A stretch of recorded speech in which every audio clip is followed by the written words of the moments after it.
පහත සඳහන් වාක්‍ය දෙකෙන් නිවැරදි වාක්‍ය කුමක්ද? මා මේ ප්‍රශ්නය ගෙනෙන්නේ countable noun සහ uncountable noun අතරින්.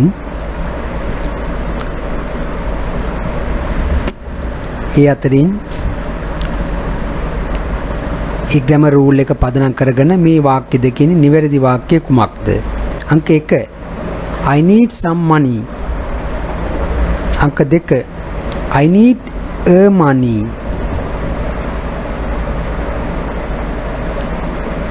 මෙතන නිවැරදි වාක්‍ය කුමක්ද? මේ some වලින් පසුව uncountable nouns එකක් use කළ යුතුය. එතකොට මෙතන money කියන්නේ uncountable noun එකක්. ගණන් කළ නොහැකි.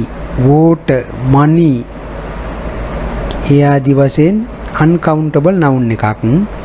ඒ නිසා මෙතන නිවැරදි වාක්‍ය වන්නේ I need some money. money කියන්න බෑ.